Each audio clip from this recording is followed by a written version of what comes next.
I always believed water remembers who protects it. The morning my lake turned the color of weak coffee, I knew someone had decided to test that belief. The sharp smell of chlorine drifted across the shoreline before I even stepped out of my truck, mixing with the familiar scent of wet cedar and fresh mud that had greeted my family for more than 60 years. The silence felt wrong. Normally the water came alive before sunrise, bass breaking the surface, herons gliding across the mist, frogs competing with distant songbirds. That morning there was nothing except the low mechanical hum of the old pumping station half a mile away and the soft slap of lifeless fish floating against the dock. I stood there with my tackle box still hanging from one hand, unable to look away as silver scales reflected the rising Texas sun like shattered mirrors scattered across the lake. Whoever did this wasn't trying to steal my land. They weren't trying to scare me away. They wanted to erase the one thing that had kept my grandfather smiling until the day he died. My name is Ethan Walker. I'm 43 years old, and I build water systems for a living. Most people spend their careers making sure faucets turn on without asking where the water came from. I spend mine studying every creek, culvert, reservoir, and drainage basin that keeps small towns alive. Maybe that's why my grandfather trusted me with this place before cancer finally took him.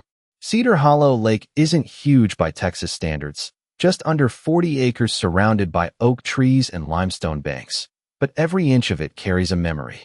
I learned to cast my first fishing line from this very dock. I learned patience watching dragonflies skim the surface on windless evenings.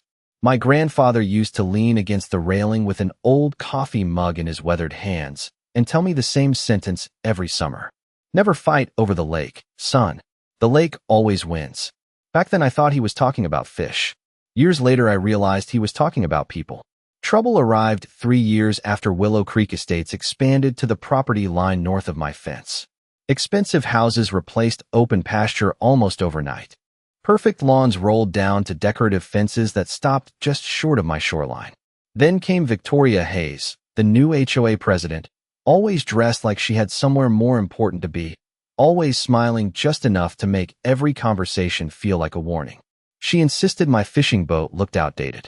She complained about my dock lights reflecting across the water after sunset. She called my early morning fishing routine disruptive because residents preferred peaceful waterfront views without someone casting lines near their luxury homes. Every complaint arrived on heavy paper inside certified envelopes, as if expensive stationery somehow made unreasonable demands sound official. I ignored most of them because the law was on my side, and because I'd learned long ago that arguing with people addicted to control only feeds the addiction. But standing there that morning, breathing chemical fumes instead of fresh lake air, I realized this wasn't another complaint letter. Someone had crossed a line that couldn't be erased with apologies or paperwork. I crouched near the shoreline, dipped a small sample bottle beneath the cloudy surface, tightened the cap, and slipped it into my backpack without saying a word. Far across the water, almost hidden behind rows of million-dollar homes, the pumping station continued its steady hum as if nothing had happened at all. That sound would mean everything before this story was over. The people celebrating the death of my lake believed they had finally stopped me from fishing. What they didn't know was that every glass of water waiting inside their beautiful kitchens had already begun its journey right here. Most people around Willow Creek Estates assumed I stayed because I was stubborn. The truth was simpler than that. I stayed because leaving would have meant walking away from the last promise I ever made to my grandfather. He bought Cedar Hollow Lake in 1964, long before luxury homes, homeowner associations, and glossy real estate brochures turned this corner of Texas into a postcard. Back then, the shoreline was surrounded by cattle fences, gravel roads, and families who waved at each other whether they agreed on politics or not.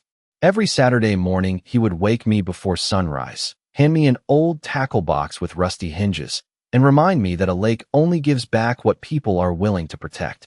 After college, I studied civil engineering, specializing in water resources because I wanted to understand the systems hidden beneath ordinary life.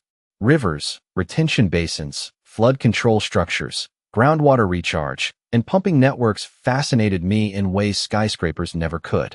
While other engineers chased bigger salaries and downtown offices, I spent my career helping counties modernize aging infrastructure that most residents never noticed until something stopped working. Water does not care about politics or property lines. It follows the laws of gravity and good engineering. That lesson shaped everything I became. When my grandfather passed away, Cedar Hollow became mine along with every maintenance record, survey map, inspection report, and handwritten notebook he had carefully organized inside an old steel filing cabinet in the workshop. Some people inherit money. I inherited responsibility. Every dock board, every retaining wall, every culvert feeding the lake received regular inspections because neglect has a way of becoming expensive when water is involved. I lived alone in the small cedar cabin overlooking the eastern shore, and honestly, I preferred the quiet. My mornings started with fresh coffee, a weather report, and at least 1 hour casting for largemouth bass before driving to whatever county project needed my attention. It was not an exciting life by social media standards, but it was an honest one. Then the subdivision expanded. New streets appeared where hay fields used to stretch for miles. Construction trucks replaced tractors. Decorative fountains replaced stock ponds. The people moving in were not bad people, at least most of them were not. They simply bought beautiful homes without asking what had existed there before the sidewalks and landscaping arrived. Victoria Hayes understood appearances better than history. She had spent years selling expensive waterfront properties, and now she treated the neighborhood like her personal showcase. Every flower bed had to match. Every mailbox had to follow community standards. Every homeowner meeting sounded more like a marketing presentation than a conversation between neighbors.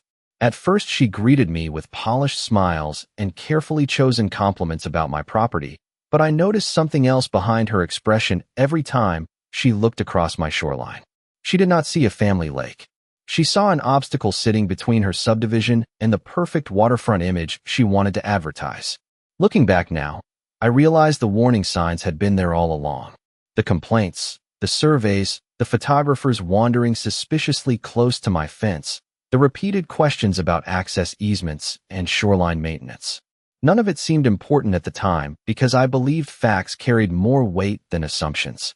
Standing beside that silent water earlier that morning, with another sealed sample resting inside my backpack, I finally understood that someone had been planning this confrontation long before the first fish floated to the surface.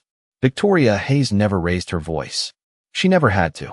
She had perfected the kind of polished smile that made unreasonable demands sound like friendly advice. The first time she knocked on my cabin door, she arrived carrying a welcome basket filled with gourmet coffee and homemade cookies from the neighborhood social committee.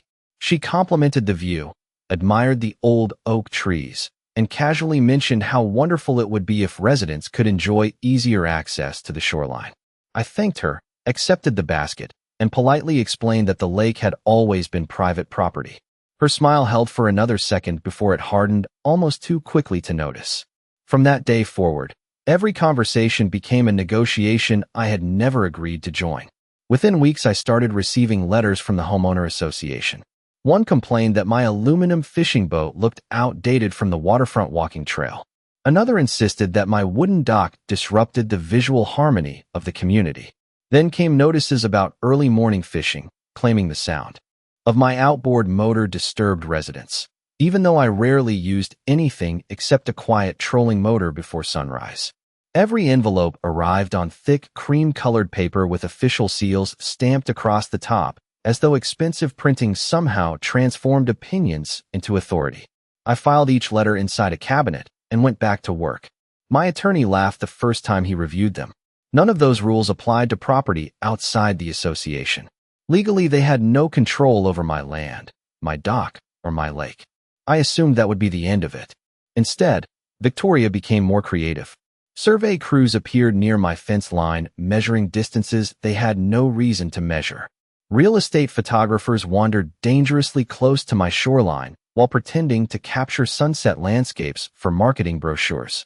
Prospective buyers stood near the property line listening as sales agents described future community improvements that somehow always included words like expanded waterfront experience. One Saturday morning, I found brightly colored ribbons tied to trees along my eastern bank. They marked a path that did not exist on any county map. I removed every ribbon before breakfast. 2 days later, they appeared again. When I called Victoria, she answered with that same carefully rehearsed sweetness. She claimed a contractor must have made an honest mistake while planning neighborhood landscaping. I wanted to believe her, but honest mistakes do not usually happen twice in the exact same place. Then she began holding homeowner association meetings on a grassy hill overlooking my water. I could hear applause drifting across the lake while I repaired my dock or cleaned fishing gear. More than once I caught her pointing toward my shoreline while speaking to groups of homeowners. People nodded as though they were being shown something that should already belong to them. Every encounter left the same uneasy feeling sitting in the back of my mind, like a loose bolt waiting to snap under pressure. My grandfather used to say that real trouble almost never announces itself with shouting. It arrives wearing polished shoes and carrying paperwork. Standing beside the quiet shoreline that morning, breathing air that no longer smelled clean, I realized Victoria had never been trying to change my habits. She had been trying to change the story of who truly belonged beside that water. And somewhere along the way she convinced herself that removing me from the picture would be easier than respecting the property that had been there decades before her neighborhood ever existed. The sheriff deputy arrived within an hour, his boots crunching across the gravel as he walked beside me toward the dock. He knelt near the shoreline, looked at the cloudy water, frowned at the fish floating against the reeds, and slowly shook his head. "Looks like something contaminated the lake," he said. "But without proof of who did it, there is not much I can do today." I understood. Suspicion is not evidence, and I had spent my entire career respecting facts more than emotions. After he left, I spent the rest of the morning documenting everything. I photographed the shoreline from every angle. I recorded water clarity measurements. I logged wind direction, temperature, and the exact time I collected each sample. Years of engineering had taught me that small details often become the difference between losing and winning. By noon, the smell hanging over the water had grown even stronger. It reminded me of swimming pools after heavy chemical treatment instead of the clean, earthy scent Cedar Hollow always carried. Around 2 o'clock, my phone rang. It was Victoria. Her voice sounded unusually cheerful. She asked whether I had finally decided that fishing was no longer worth the trouble. I told her the lake had been contaminated. She paused for barely a second before replying that accidents happen and perhaps nature was simply correcting itself. Something about that sentence settled heavily in my mind. Engineers learn to notice timing, and her call felt far too convenient. Later that afternoon, I drove into town to purchase additional sterile sample containers. On my way back, I passed the entrance to Willow Creek Estates. Landscapers trimmed hedges while sprinklers watered perfect green lawns. Children rode bicycles along freshly paved sidewalks. Everything looked peaceful, almost staged, as though the neighborhood existed inside a real estate commercial. I caught sight of Victoria standing near the clubhouse talking with 2 board members. She noticed my truck, smiled from across the parking lot, and gave a slow wave that somehow felt less like a greeting and more like a celebration. I kept driving without stopping. That evening I walked the entire shoreline carrying nothing except a flashlight and a notebook. The frogs that normally sang after sunset were strangely quiet. Even the insects seemed fewer than usual. Near the northern bank, I noticed faint tire tracks pressed into the damp ground outside my fence where a maintenance gate faced the subdivision. They were fresh enough that the edges still held their shape. A few feet away lay the broken plastic seal from what looked like a commercial chemical container. I carefully photographed it before placing it into an evidence bag from my truck. I still did not know whether it was connected, but experience had taught me never to ignore anything that looked out of place.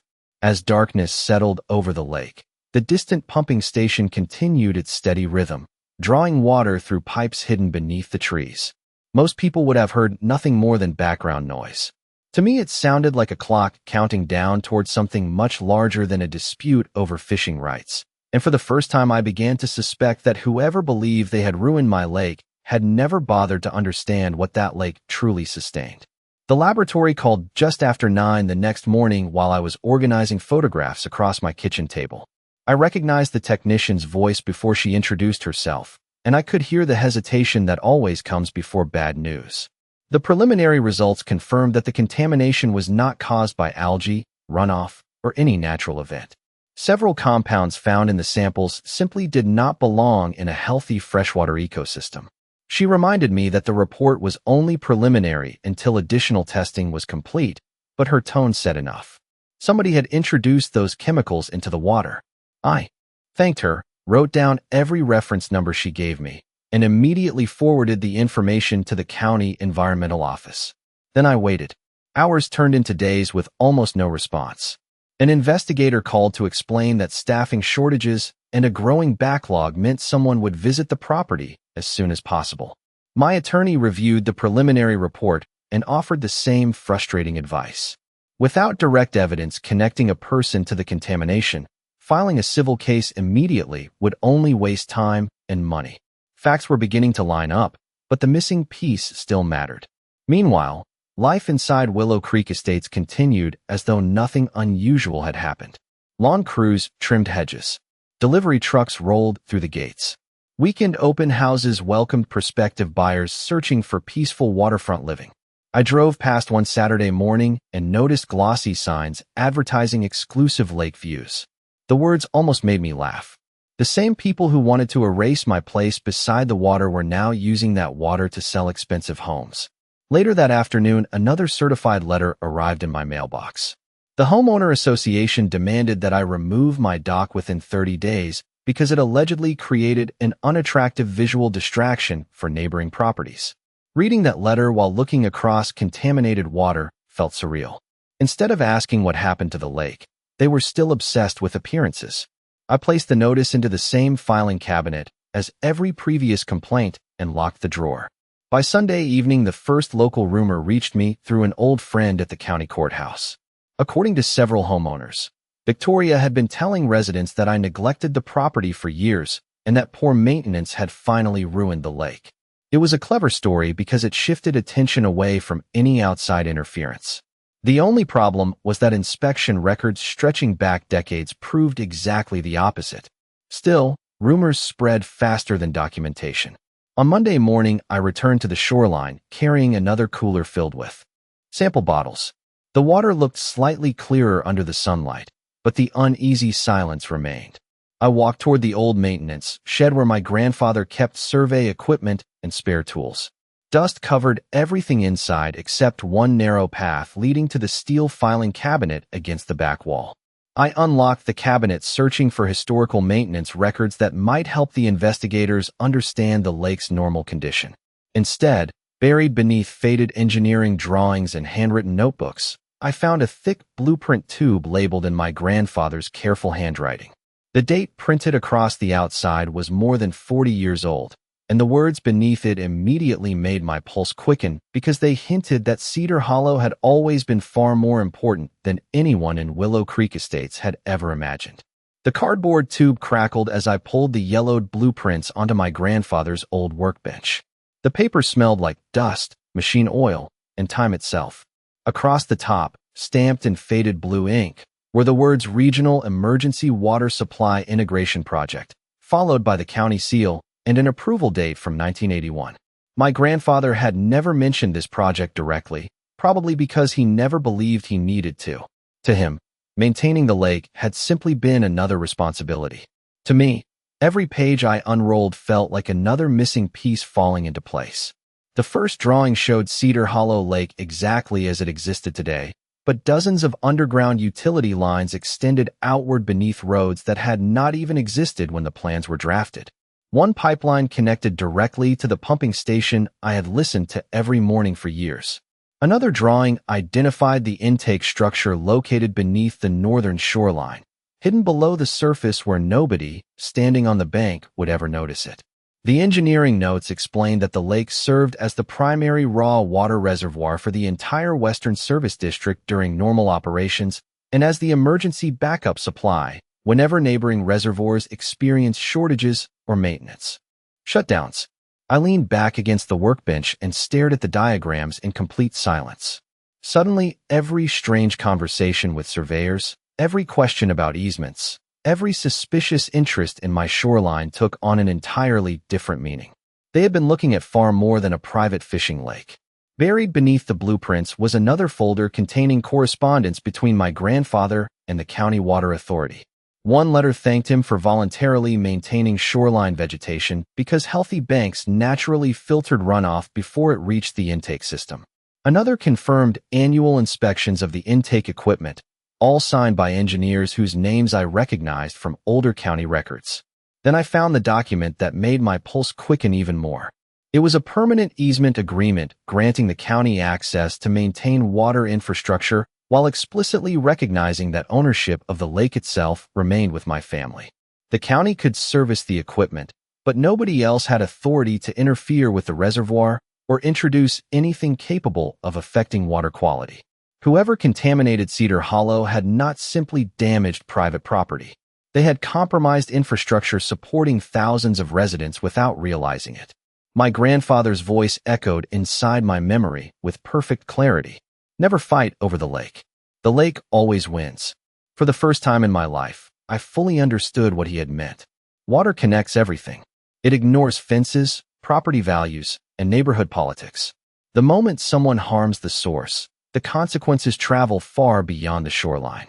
I carefully photographed every blueprint, every engineering note, every signed agreement, then placed the originals back into protective sleeves.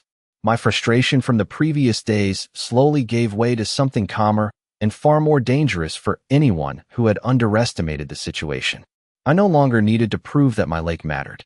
Decades of engineering records had already done that. All I had to do now was place those records into the hands of the right people and allow the system my grandfather trusted to begin doing exactly what it had been designed to do. The next morning, I stopped reacting like an angry property owner and started thinking like the water engineer I had spent 2 decades becoming. Emotion was useful for reminding me why the fight mattered, but documentation was what actually changed outcomes. Before sunrise, I drove to 3 separate locations around Cedar Hollow and collected fresh water samples using sterile containers, recording the exact coordinates, water temperature, weather conditions, and collection times for each one. Every bottle received a numbered evidence label before it went into a refrigerated transport cooler. Then I photographed the shoreline again, paying special attention to the tire tracks outside the maintenance gate and the broken plastic seal I had recovered the previous evening. By 8 o'clock, I had assembled a binder nearly 3 inches thick containing laboratory reports, historical inspection records, engineering blueprints, easement agreements, photographs, chain of custody forms, and every certified letter the homeowner association had ever mailed to me. Instead of calling Victoria, I contacted the regional office of the State Environmental Agency, followed by the County Water Authority, and finally the Public Drinking Water Compliance Division. None of those conversations lasted very long because the moment I explained that documented contamination had occurred inside an active source reservoir connected to municipal infrastructure, every person on the other end of the phone suddenly spoke with a different level of urgency. Before noon, I received confirmation that an interagency inspection team would arrive the following morning. They requested copies of every engineering drawing I had discovered along with my laboratory findings and maintenance records. I sent everything electronically before printing duplicate sets for the field investigators. The only thing I deliberately chose not to do was tell anyone inside Willow Creek Estates what was coming. There was no advantage in warning people who had already spent months trying to rewrite the truth.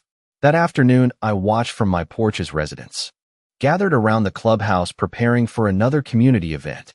Children laughed near decorative fountains while golf carts rolled quietly through spotless streets. Victoria stood near the entrance greeting homeowners with the same polished confidence she always carried. She looked across the water once, noticed me sitting beside the dock, and offered another small wave that suggested she believed the situation was finally over. I simply nodded and returned to organizing paperwork. She mistook silence for surrender because she had never understood the difference between waiting and giving up. As the sun settled lower over the lake, the steady hum from the pumping station echoed through the trees once again. This time it sounded different. Not threatening, not mysterious, reassuring. Systems built on engineering follow procedures, not personalities. Water quality violations trigger inspections. Inspections trigger reports. Reports trigger legal obligations. Nobody can smile those steps away. I locked the final evidence binder inside my truck, looked across the still surface of Cedar Hollow, and remembered my grandfather standing beside this same dock decades earlier with his worn coffee mug in one hand. He had never told me to seek revenge. He taught me something far more valuable. Protect the water, tell the truth, and let the consequences travel downstream on their own. The inspection convoy rolled onto my property at 7:30 the next morning, long before most of Willow Creek Estates had finished breakfast. White County trucks, state environmental vehicles, and a mobile laboratory trailer lined the gravel road leading to the dock. The quiet morning air filled with the sound of clipboard clasps snapping open, camera shutters clicking, and inspectors calling out measurements to one another. Nobody wasted time with small talk. They already had my reports, the laboratory findings, and the engineering records. Now they wanted to verify every detail for themselves.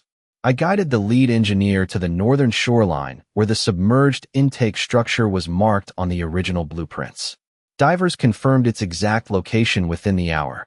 When they resurfaced, one of them held up a collection screen coated with residue that clearly did not belong inside a protected water source. Samples were immediately sealed and transferred into evidence containers while another team inspected the pumping station. Shortly after noon, the County Water Authority supervisor requested a private conversation beside the maintenance shed. He thanked me for preserving every document my grandfather had left behind, because without those records, locating the original infrastructure would have taken weeks. Then he quietly explained what would happen next. As a precaution, the authority would temporarily disconnect Cedar Hollow from active service until every section of the system passed comprehensive testing. It was the only responsible decision. By early afternoon, electronic message boards appeared at both entrances to Willow Creek Estates announcing temporary water service interruptions while emergency supply procedures were activated. Residents gathered near the clubhouse reading the notices with confused expressions. Delivery trucks turned around. Landscapers shut off irrigation systems. Conversations that usually centered around lawn care and property values suddenly shifted toward water quality and public safety. From my porch, I watched Victoria stride across the parking lot carrying a folder under one arm, speaking rapidly with several inspectors. Her confident posture from previous weeks had disappeared. She pointed repeatedly toward my property, as if she could somehow argue with engineering drawings that had existed for more than 4 decades. The officials listened politely, accepted the documents she offered, and continued following their established procedures without changing course. Facts have a remarkable way of ignoring opinions. Late that afternoon, another county vehicle arrived carrying investigators from the Environmental Compliance Unit. They requested access to the tire tracks near the maintenance gate and collected the broken plastic seal I had preserved. They also photographed every section of shoreline I had documented during the previous days. One investigator paused before leaving and told me something I will never forget. Most environmental cases become difficult because evidence disappears before anyone thinks to preserve it. Your records kept the timeline intact. As the sun dropped behind the trees, the familiar mechanical hum from the pumping station finally stopped for the first time in years. The silence spread across the lake so completely that I could hear nothing except a light breeze moving through the oak branches overhead. It was an unusual sound, but it did not bring panic. It brought certainty. My grandfather had always trusted that properly built systems would eventually protect themselves when honest people followed the process.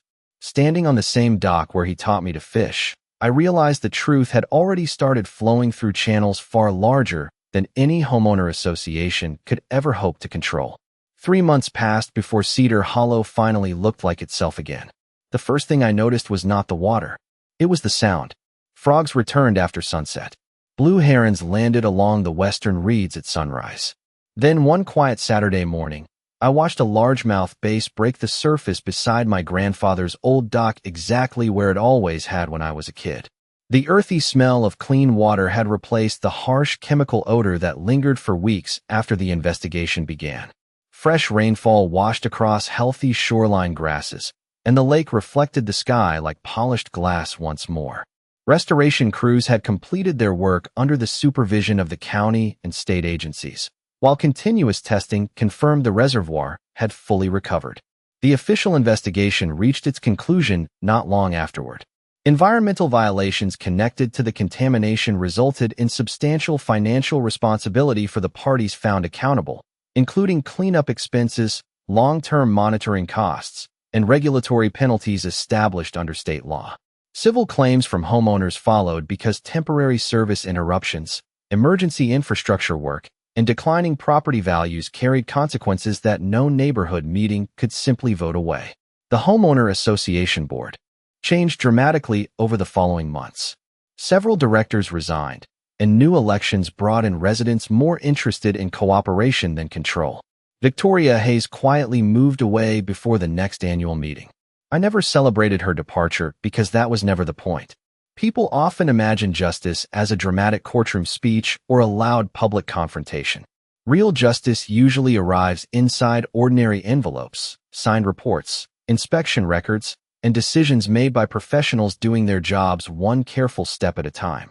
A few weeks after everything settled, the County Water Authority invited me to attend the reopening ceremony for the restored reservoir connection. There were no television cameras and no grand speeches.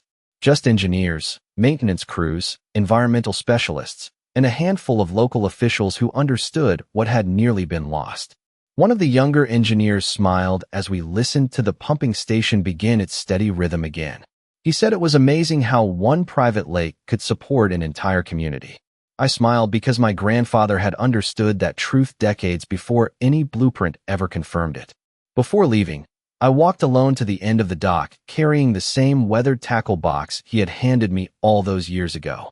I cast a line across the calm water and watched the ripples spread outward until they disappeared beyond the morning light. Nothing about that moment felt like revenge. It felt like responsibility fulfilled. The lake had survived because facts mattered more than assumptions. Patience proved stronger than anger, and careful records outlasted polished speeches. As the sun climbed higher above the oak trees, I looked across Cedar Hollow toward the neighborhood resting peacefully beyond the shoreline. The people living there probably never realized how close they had come to losing something far more valuable than perfect waterfront views. Water has a quiet way of connecting every life it touches, whether people recognize it or not. My grandfather was right all along. You never really fight over the lake. The lake simply waits for the truth to reach everyone downstream. And sooner or later, it always does.